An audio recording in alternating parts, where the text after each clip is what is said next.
आज हम आपको औसान माता की कहानी सुनाएंगे, जिसमें दुर्दुरिया क्यों चबवाई जाती है और दुर्दुरिया क्या होती है। जब कोई महिला शुभ कार्य करती है तो यह मन्नत मांगती है कि उनका शुभ कार्य अच्छे से पूरा हो जाए। यह पूजा गुरुवार के दिन की जाती है। औसान माता की पूजा पूरे उत्तर भारत में मनाई जाती है।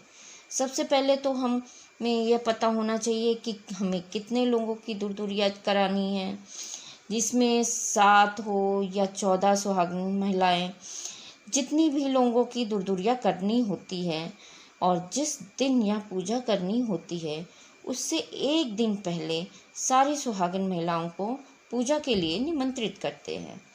फिर जिस दिन पूजा करनी होती है उस दिन सुबह जल्दी उठकर नहा धोकर साफ सुथरे कपड़े पहनकर जहाँ पूजा होनी है उस जगह अच्छी तरह सफाई कर गंगा जल डालकर शुद्ध कर लें।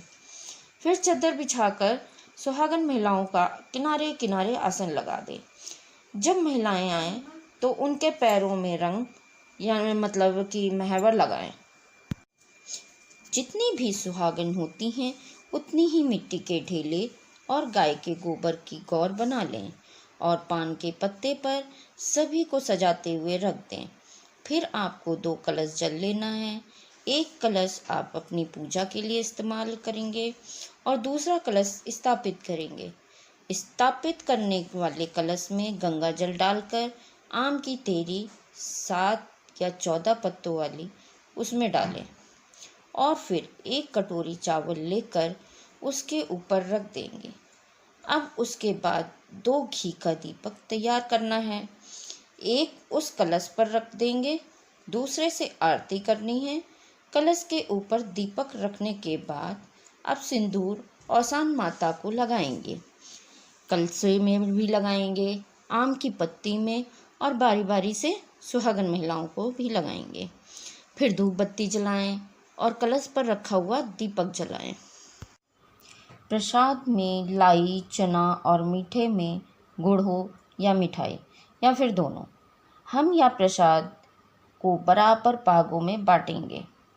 जितनी महिलाएं हैं उनमें से जो महिला पूजा करवा रही है उसको छोड़कर सारी सुहागिनें अपने पल्लू में से थोड़ा थोड़ा प्रसाद उसके पल्लू में डालेंगी। अब जो उसके पल्लू में प्रसाद होता है वह उसमें से माता को अर्पित करेगी और फिर महिलाएं हाथों में थोड़ा चना गुड़ लेकर कथा सुनती हैं। कथा इस प्रकार है कि एक बार की बात है, एक गांव में एक सास और बहू रहती थी।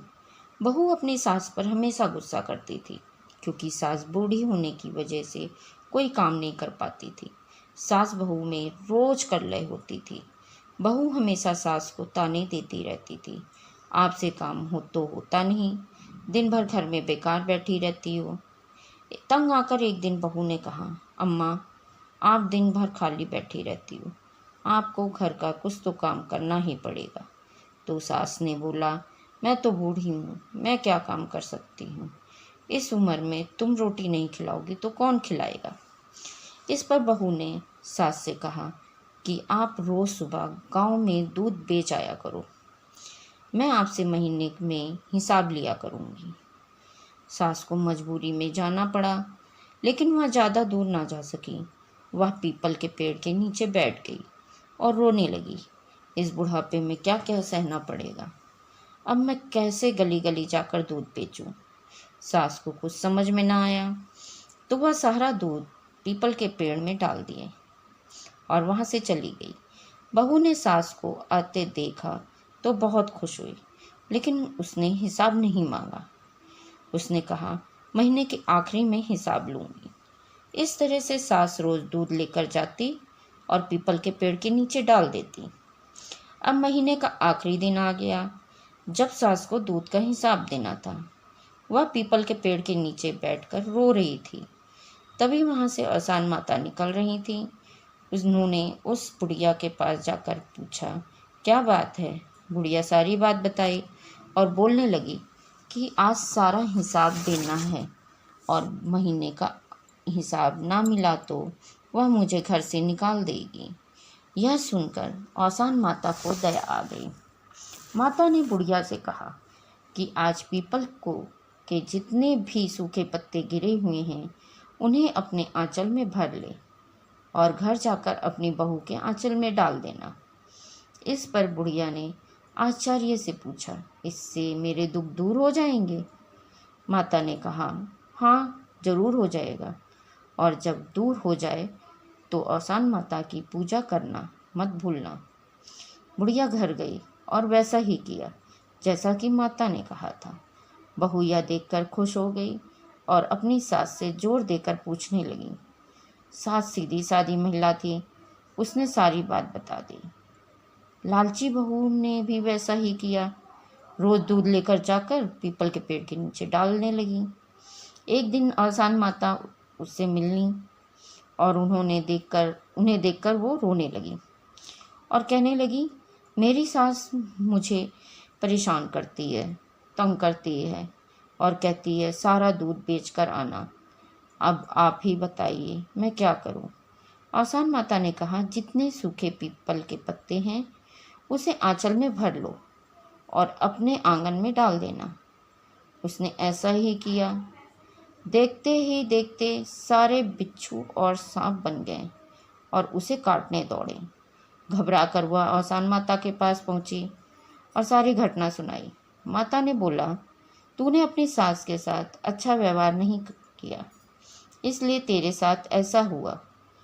वह तुरंत माता के चरणों में गिरकर माफ़ी मांगी और अपनी सास से भी माफ़ी मांगी।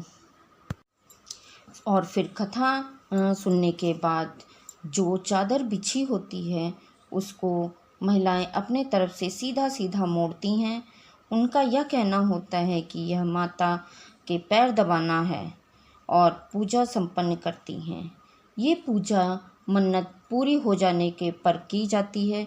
इसे दुर्दुरिया भी कहा जाता है। गुरुवार के दिन औसान माता की पूजा करने से घर में धन दौलत और सुख की कोई कमी नहीं रहती। पूरे विधि विधान से पूजा करने से घर में सुख शांति समृद्धि बनी रहती है। माता ने जैसे सास बहू को आशीर्वाद दिया वैसे ही हम सब पर भी कृपा बनाए रखना।